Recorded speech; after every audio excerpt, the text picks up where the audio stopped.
Okay, so this is gonna be a two-parter video. My bad, guys. So this is part two. This is gonna be the end, discussing the ending of Royal Rumble. So as I was saying prior, Sammy has the chair. He's struggling what to do. You could feel the emotion. You could feel everything in that ring.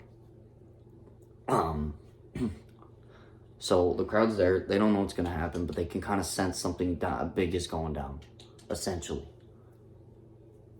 Sami Zayn, and this is pound for pound exactly what Seth Rollins did to Roman Reigns when the Shield broke up. Sami Zayn has the chair. He steps closer to Roman Reigns. He picks it up and boom! Slams Roman Reigns with the chair in the back. Roman collapses. Has the most stunned look on his face. Paul Heyman's shocked. The Usos are shocked. Sami then turns around, drops the chair, and says, "I'm sorry." And then Jey Uso's like, "What are you doing, man? This is my family. I thought we were family."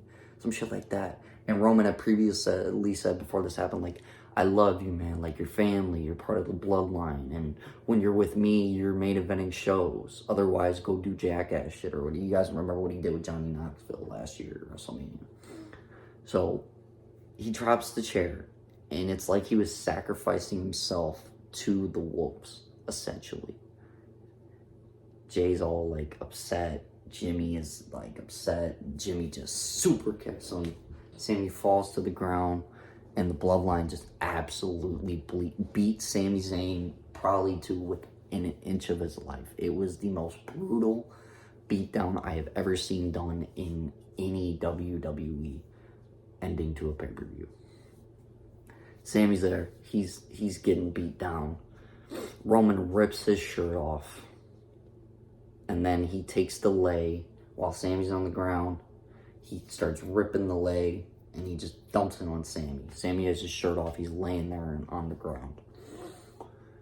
Now, Jey Uso was in the corner, not doing anything, not attacking Sami, nothing. And you see Jey slowly he's just holding his head. He's just very emotional. You see Jey slowly get out of the ring and leave the bloodline. And you just see Jey crying.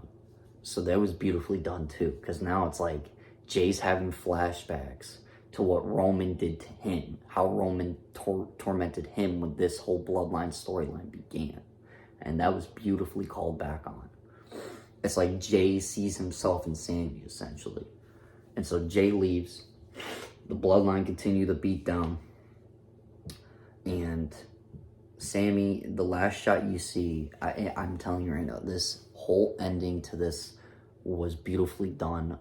It literally tugged at all of your human emotions. It was the most beautifully done storyline and the most beautifully done ending to a pay-per-view I've ever seen. And nothing's going to stop this story. Nothing is going to top this storyline or this ending ever. Bloodline exit. Jey Uso's already left. The rest of the bloodline, Paul Heyman, Jimmy, and Solo, and Roman, all leave. You see him exiting. The camera pans back in the middle of the ring. Sami's down. He's absolutely, this was a crucifixion. This is what this was. Sami's in the middle of the ring, not moving. Kevin Owens is hung up on the ropes, not moving.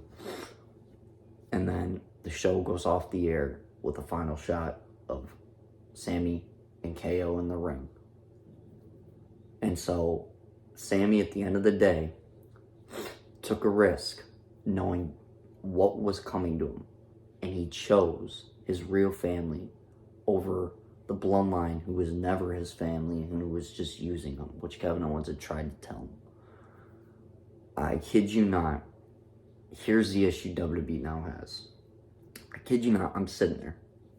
Okay? And everyone was like, "Oh, The Rock's gonna show up. Oh, where's The Rock at?" I kid you not.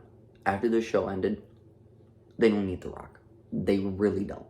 This is perfect now. There's so many different ways they can go. They can carry this WrestleMania season without having The Rock.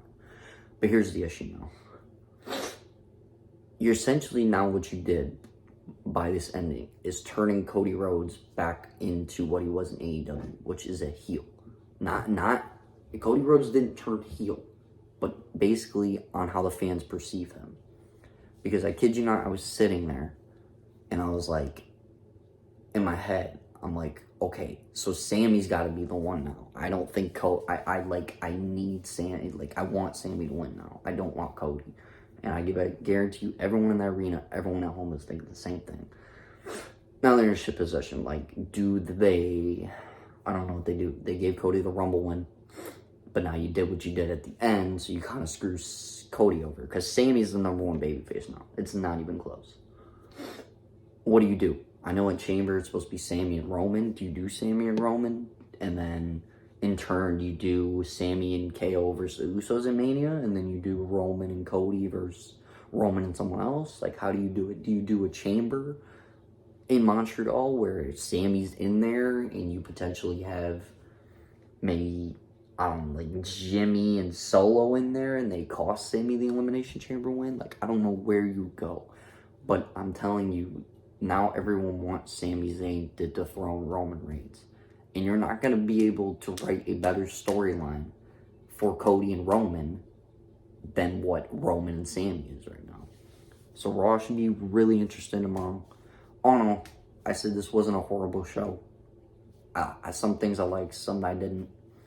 I would say it's better than last year, but like I said, it's not a high bar, but not a total disappointment. I'd say I'm somewhere on the middle on this show. But give me your thoughts on the whole show in the comments. Like, give me your thoughts on the ending. Like, what do you guys think of that? I don't think anything is ever going to top that storyline / that ending. I got to keep rewatching it because that was literal cinema to me. I feel like Martin Scorsese wrote that. Like, it was just beautifully done. Anyway, new video out tomorrow for you guys. But that was my 2-part Royal Rumble 2023 review for you.